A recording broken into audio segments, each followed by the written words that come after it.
مولاي صل وسلم دائما أبدا على حبيبك خير الخلق كلهم مولاي صل وسلم دائما أبدا على حبيبك خير الخلق كلهم. پیچھے پیارے اسلامی بھائیوں اور مدنی چینل کے ناظرین، دارالمدینہ میوزیم ہے اور یہاں پر بہت شاندار طریقے سے نبی پاک علیہ السلام کی سیرت بیان کی گئی ہے. آپ ہمارے ساتھ رہیے اور ہم آپ کو دکھاتے ہیں کہ اس میوزیم میں کیا کیا موجود ہے. حدیث کی کتابوں میں ہم نے پڑھا مد اور سا، یہ اس کے باقاعدہ ماڈل ہیں اور یہ پیارے آقا علیہ السلام نے مدینہ منورہ کے مد اور سا میں برکت کی دعا فرمائی. اور یہ بھائی بتا رہے تھے کہ اب بھی اہل عرب جو پرانے عرب ہیں اسی پیمانوں کو استعمال بھی کرتے ہیں اور اس میں ان کو برکت بھی ملتی ہے. مد کے اندر پیارے آقا وضو فرما لیتے، سا کے اندر غسل فرما لیتے. آج ہمیں کتنے لیٹر پانی وضو کے لیے چاہیے ہوتا ہے، کتنا پانی ہم غسل میں استعمال کرتے ہیں، پانی کا استعمال کتنا احتیاط سے کرنا چاہیے.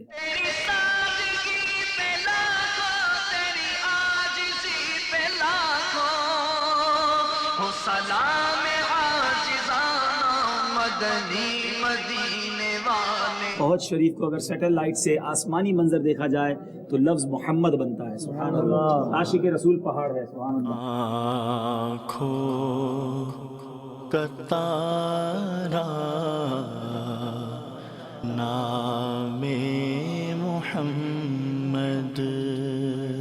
130 سال پرانا غلاف کعبہ ہے جو آپ دیکھ رہے ہیں. سبحان اللہ، سبحان اللہ. ایک ٹرالی کہہ لیں، ایک پورا کبا کہہ لیں، اس کے اندر غلاف کعبہ کو لایا جاتا تھا.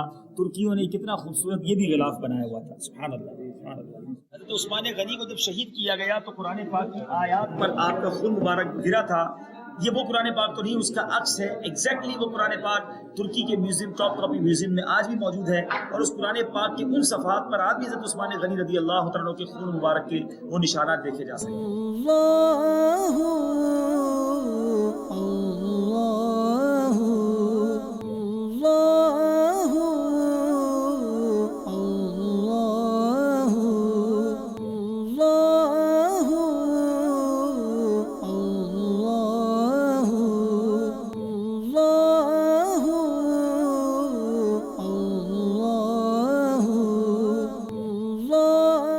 اسلامی بھائیوں، مدنی چینل کے ناظرین، آپ دیکھ رہے ہیں کہ یہ مکہ پاک آباد کس طرح ہوا یہ بتایا جا رہا ہے. یہ خیمہ تھا حضرت ابراہیم علیہ السلام، بی بی ہاجرہ رضی اللہ تعالیٰ عنہ اور حضرت اسماعیل علیہ السلام یہاں تھے. حضرت ابراہیم نے چھوڑ کر چلے گئے اور پھر صفا مروہ کے درمیان پانی کی تلاش میں آپ دوڑی تھی. اور یہ سفید کلر کا جو آپ گنبد دیکھ رہے ہیں، اس مقام پر حضرت اسماعیل علیہ السلام کی قدموں کی رگڑ سے کنواں جاری ہوا، پانی جاری ہوا، چشمہ جاری ہوا، جسے انہوں نے زمزم کہا. رک رک اور پھر اس کا نام زمزم پڑ گیا. اور یہاں جب پانی آیا تو دور سے پرندے اڑتے ہوئے کچھ لوگوں نے دیکھے، وہ قریب آئے اور پانی کی وجہ سے یہیں آباد ہو گئے اور پھر اس طرح یہ مکہ پاک آباد ہونا شروع ہوا. عمر بن لحی ایسا شخص تھا جس نے پھر مکہ پاک میں حضرت ابراہیم علیہ السلام، حضرت اسماعیل علیہ السلام کے دنیا سے پردہ فرمانے کے بعد یہاں بت پرستی شروع کر دی. وہ کعبہ جو اللہ کا گھر، اب یہاں بت پرستی ہو گئی. اور یہ کعبے کو تاریخ کے حساب سے جس طرح آبادی بڑھتی گئی، حالات بدلتے گئے، یہاں بنایا گیا.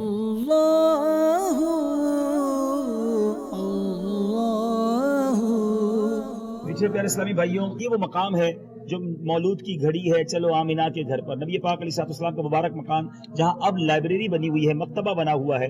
میٹھے پیارے اسلامی، دار ارقم جہاں نبی پاک علیہ السلام نے اسلام کی کوئی مختصر چھپ کر دعوت شروع کی، صحابہ کرام کو یہاں جمع فرماتے، چند ہی لوگ مسلمان ہوئے. اور پھر نبی پاک علیہ السلام کی جب عمر مبارک 40 سال ہوئی تو وہ وقت آیا کہ جب غار حرا میں پہلی وحی نازل ہوئی، اقرا باسم ربک الذی خلق. یہ غار حرا کا انہوں نے ماڈل بنایا. چونکہ اب وہی نازل ہو چکی تھی، اعلان نبوت ہو گیا تھا. پھر میرے آقا علیہ السلام نے دار ارقم پر جمع کر کے صحابہ کرام کو اسلام کی دعوت دی اور یہ معاملہ آگے بڑھتا چلا گیا. نبی پاک علیہ السلام نے انگور کے درخت کے نیچے آرام فرمایا اور وہاں پر عداس نامی شخص پیارے آقا علیہ السلام کے لیے انگور لے کر آئے. نبی پاک نے انہیں اسلام کی دعوت دی. طائف میں سب سے پہلے جو ایمان لائے ان کا نام عداس تھا اور آج بھی ان کے نام کی مسجد طائف میں موجود ہے. اور یہ اس باغ کا ایک ماڈل بنایا گیا ہے جو ان صحابی رضی اللہ عنہ کے نام پہ تھا. فرشتوں کے ساتھ جو آئے تھے جبریل امین، یہ وہ اکشبین پہاڑ کہے جاتے ہیں. ایک طائف کا پہاڑی سلسلہ اور دوسرا جبل ابو قبیس. یا رسول اللہ صلی اللہ علیہ وسلم اگر آپ حکم دیں تو ان پہاڑوں کو ملا کر طائف والوں کو الٹ پلٹ کر دیا جائے، تہس نہس کر دیا جائے. مگر سبحان اللہ، نبی پاک علیہ السلام نے فرمایا تھا کہ میں رحمت للعالمین ہوں اور میرے آقا نے یہ حکم نہ فرمایا بلکہ ان کی ہدایت کی دعا فرمائی. یہ اس کا ایک ماڈل یہاں بنایا گیا. یا رحمت للعالمین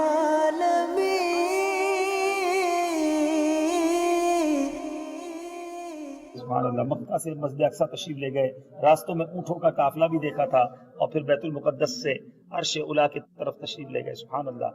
قصر دنا تک کس کی رسائی, جاتے یہ ہیں آتے یہ ہیں. سبحان اللہ. صف آرا سب حور و ملک اور غلما خلد سجاتے ہیں, ایک دھوم ہے عرش اعظم پر مہمان خدا کے آتے ہیں. جب نبی پاک علیہ السلام کو مدینہ پاک سے ہجرت کرنے کا حکم دیا گیا تو یہ وہ مکان ہے جو بی بی خدیجہ الکبریٰ رضی اللہ تعالی عنہا کا مکان تھا. میرے آقا یہاں آرام فرما رہے تھے, پھر یہاں سے نکلنا تھا تو مولا علی کرم اللہ تعالی وجہ الکریم کو یہاں لٹایا, اور اپنی جگہ کفار مکہ کے سامنے سے میرے آقا علیہ السلام نکلے مگر انہیں نظر نہ آئے, اور پیارے آقا نے یہاں پر دعا فرمائی, اور اس کے بعد اس راستے سے میرے آقا علیہ السلام سیدنا صدیق اکبر رضی اللہ تعالیٰ کے مکان گئے, اور پھر یہ دونوں یار سبحان اللہ اس راستے سے غار ثور پہ تشریف لائے.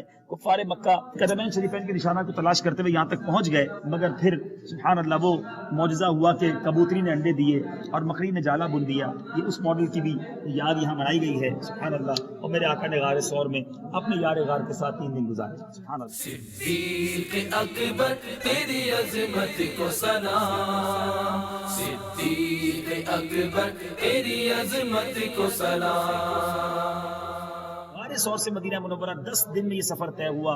اس راستے میں بڑے پیارے پیارے واقعات ہوئے. یہ وہ راستہ ہے جس سے نبی پاک علیہ السلام مکہ پاک سے مدینہ طیبہ روانہ ہوئے. یہ ام معبد رضی اللہ تعالی عنہا کے جو خیمے تھے سبحان اللہ, میرے آقا یہاں تشریف لے گئے تھے, اور وہ جو بکری کا واقعہ ہوا اور ام معبد اور ان کے شوہر ابو بابت کو میرے آقا گویا دیوانہ کر گئے, اور بعد میں یہ مسلمان ہوئے.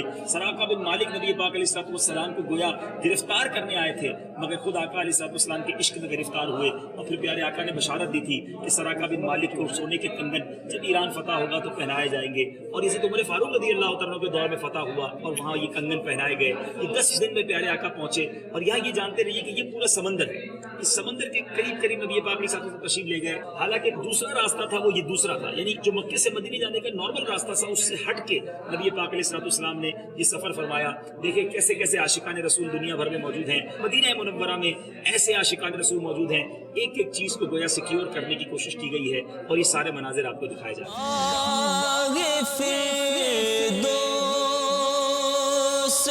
کو جاتے ہیں ہزاران عرب,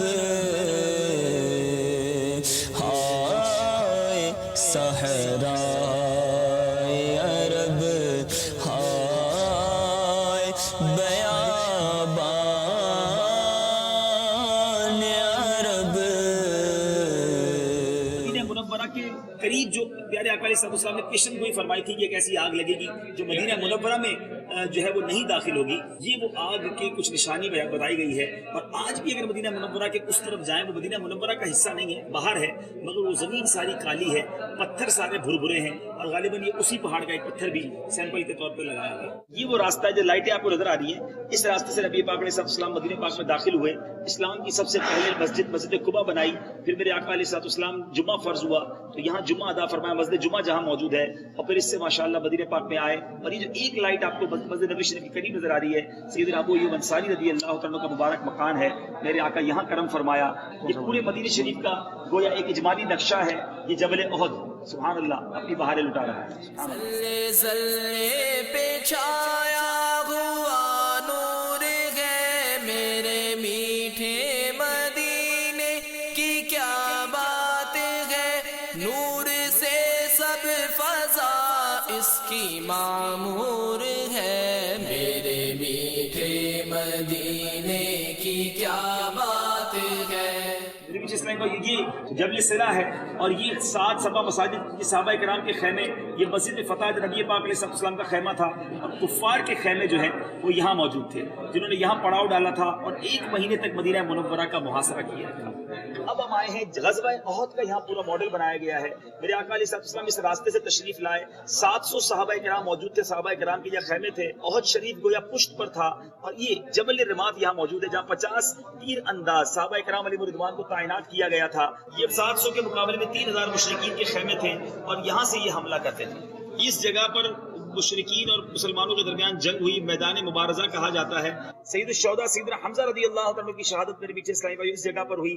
پہلے یہاں نشانی تھی, اب یہ نشانی موجود نہیں ہے. جبل رمات کے قریب سید الشہداء کی جو ہے وہ شہادت. صحابہ ہمارے خاندان کرم، خاندان نبوت، ازواج مطہرات کے کاشان گھر کیسے ہوتے. پہلے تو یہ دیکھیں کیسے سادہ ہوتے تھے. یہ مسجد نبوی شریف جو آج ریاض الجنہ ہے، یہ مسجد نبوی شریف ہوا کرتی تھی. اصحاب صفہ کے چبوترے وہاں ہوتے تھے، اور یہ بی بی عائشہ صدیقہ رضی اللہ تعالی عنہا کا کاشانہ اقدس، یہ حجرہ مبارک تھا. یہ خاتون جنت بی بی فاطمہ الزہرا رضی اللہ تعالی عنہا کا مکان تھا.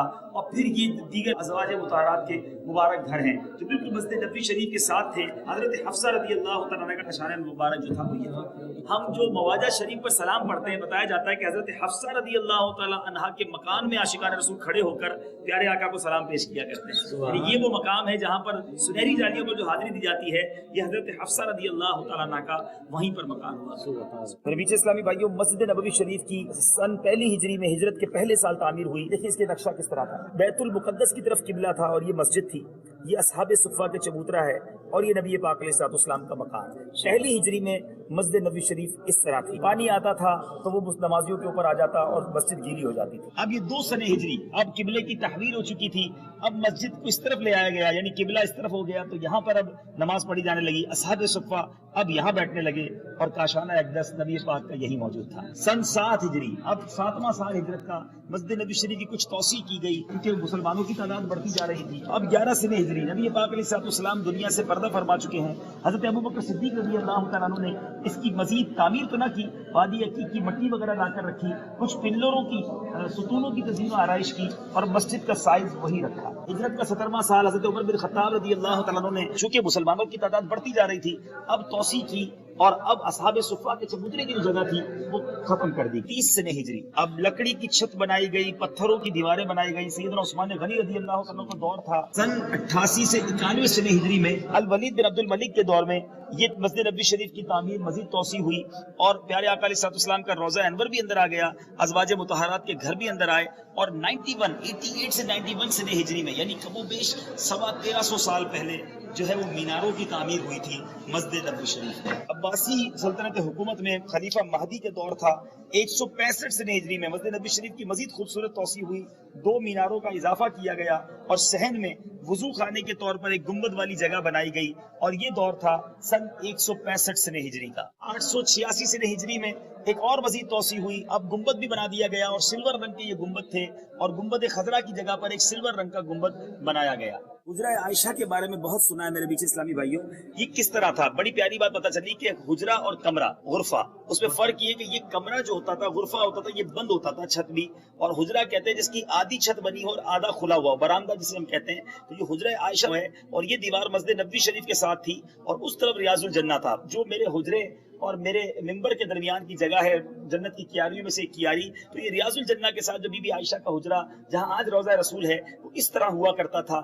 آگے دیکھیے قبر انور بننے کے بعد معاملات کیا ہوئے. میٹھے پیارے اسلامی بھائیوں، یہاں پر حجرے میں نبی پاک علیہ الصلوۃ والسلام چونکہ دنیا سے پردہ فرمایا تو یہاں پر قبر منور بنائی گئی، غرفے میں نہیں، کمرے میں نہیں بنائی گئی. اور اس طرف ریاض الجنہ سنہری جالیوں کی طرف نبی پاک علیہ الصلوۃ والسلام کے مبارک چہرہ ہے، اور جنت البقیع کی طرف نبی پاک علیہ الصلوۃ والسلام کے قدم مبارک. اب جب حضرت عمر بن خطاب رضی اللہ تعالیٰ کو دور آیا تو حجرے کے اوپر کپڑا لگا دیا گیا اور پتھروں سے دیوار بنا دی گئی. سیدنا عمر فاروق رضی اللہ تعالیٰ عنہ نے بی بی عائشہ صدیقہ رضی اللہ تعالیٰ عنہ کا ہی حجرہ تھا. زخمی ہونے کے بعد انہوں نے کہا کہ مجھے یہاں تدفین کی اجازت دی جائے. بی بی عائشہ صدیقہ رضی اللہ تعالیٰ عنہ نے ان کو اجازت بھی دی اور ایثار کیا اور خود جنت البقیع میں جلوہ فرمایا. اب پہلے فرماتی تھی کہ میں بلا جھجک روضہ انور پر چلی جاتی ہوں کیونکہ میرے والد ہیں حضرت ابوبکر صدیق اور میرے سر کے تاج پیارے آقا علیہ الصلوۃ والسلام ہیں. جب حضرت عمر فاروق رضی اللہ تعالیٰ کی تدفین ہو گئی تو بی بی عائشہ فرماتی کہ اب میں مزار پر انوار پر جاتے ہوئے بھی پردہ کرتی ہوں. یہ جو کمرہ تھا یہ مزار شریف کے ساتھ یہ آہستہ آہستہ وقت کے ساتھ اس میں دراڑیں پڑنے لگی، اس کی بھی نشانی کے طور پر انہوں نے کچھ بنایا. حضرت عمر بن عبدالعزیز رضی اللہ تعالیٰ کے دور میں پھر اس کی باقاعدہ تعمیر ہوئی.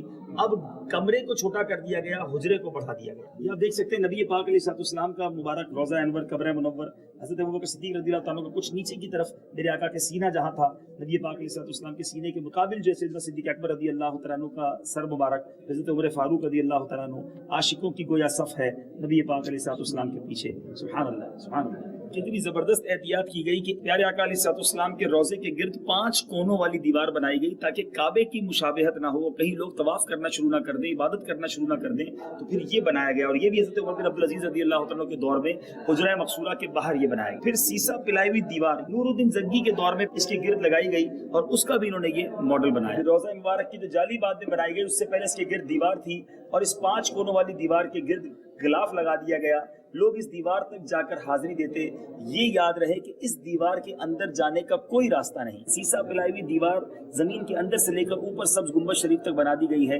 جو بڑے بڑے حکمران وغیرہ بھی جاتے ہیں تو وہ اس دیوار تک جا کر حاضری دیتے ہیں. 678 سنہ ہجری میں سلطان محمد بن کلاؤن انہوں نے اس کے اوپر جو لکڑی کا گنبد بنا دیا اور اس پر سلور رنگ کر دیا. تقریباً 600 سال ہو گئے میرے میٹھے اسلامی بھائیوں, روضہ انور تک کوئی نہیں گئے. اور یہ جو باؤنڈری دیکھ رہے ہیں یہ گویا آپ سنہری جالیاں اور جو سبز جالیاں یہ وہ ہیں. اب اس کے اندر جو بھی جاتے ہیں وہ اس دیوار تک جاتے ہیں, اور ہم جن جالیوں پر حاضری دیتے ہیں وہ یہ باؤنڈری جو بنی ہوئی ہے وہ یہ جالیاں, یہ سنہری جالیاں ہیں. آج سے کم و بیش 600 سال پہلے جو گنبد بنایا گیا وہ سلور تھا, اور 400 سال تک یہ اسی رنگ میں رہا. اس کو گنبد ابید بھی کہا جاتا رہا. اور پھر آج سے 203 سال ہو چکے ہیں, 1233 سنہ ہجری میں اس کو گنبد خضرا کر دیا گیا. اور آج یہ عاشقان رسول کی جو ہے وہ آنکھوں کی ٹھنڈک ہے. 100 سال پہلے مدینہ منورہ کیسا تھا اور عاشقان رسول نے کتنی یادیں بنائی تھی. پہلے تو آپ یہ دیکھیں کہ مسجد نبوی شریف کے ساتھ اب یہ دیوار بنائی گئی. یہ مدینہ شریف کی حدود تھی اور یہ فصیل کی پورا ایک باؤنڈری تھی. اور اسی باؤنڈری میں یوں سمجھ لیجیے کہ مدینہ منورہ تھا. صبح گیٹ کھلتا تھا فجر کے بعد, عشاء کے بعد بند, اور پھر مدینہ منورہ میں کوئی داخل نہ ہو سکتا تھا. اور جنت البقیع جو ہے یہ مدینہ منورہ سے باہر تھی. لیکن اب ماشاءاللہ مدینہ شریف کی جو توسیع ہوئی ہے, بلکہ بڑی خوبصورت بات یہ کہ جو مدینہ آپ دیکھ رہے ہیں فصیل کے اندر, یہ پورا کا پورا اب مسجد نبوی شریف کے اندر آ چکا ہے. یعنی پورا پرانا مدینہ جو ہے وہ مسجد نبوی شریف کے اندر ہے. اب جنت البقیع بھی اب چونکہ بالکل ہی مسجد نبوی شریف کے ساتھ ہو گئی ہے. اور باقی مدینہ منورہ میں دیکھیں وہ ترکیوں نے, عاشقان رسول نے ریلوے اسٹیشن بنایا تھا, جو ترکی سے ٹرین مدینہ پاک آتی تھی. اللہ وہ دن لائے کہ یہ ٹرینوں کا نظام پھر سے شروع ہو جائے اور ہم اپنے وطن سے بلکہ دنیا بھر سے آسانی سے مدینہ منورہ پہنچ سکے. یہ خوبصورت منظر مدینہ منورہ کا جو ماڈل ہے یہ آپ دیکھ سکتے ہیں. یہ ہوتے ہیں عاشقان رسول کہ نبی پاک علیہ السلام نے پورے مدینہ منورہ میں کم و بیش 93 مقامات پر نماز ادا فرمائی, اور عاشقان رسول نے 93 مقامات پر مساجد بنائی تھی. یہ ماڈل آج بتاتا ہے مدینہ منورہ کے لوگوں نے بنایا کہ 93 مقامات تھے کہ جہاں پر نبی پاک نے نماز ادا فرمائی. کاش وہ مقامات آج بھی مساجد ہوتی ہیں, ہم وہاں جا کر نوافل پڑھتے ہیں, آپ کو بھی ان کے مناظر دکھاتے ہیں. مگر اب ان میں سے اکثر مساجد شہید کر دی گئی ہیں. 22 کے قریب مقامات باقی ہیں, وہ بھی تلاش کرنے پڑتے ہیں. کچھ مسجدیں بند ہو چکی ہیں. 93 مقامات پر نبی پاک علیہ السلام نے نماز ادا فرمائی. سبحان اللہ. دیکھیں عاشقان رسول نے وہاں پر مساجد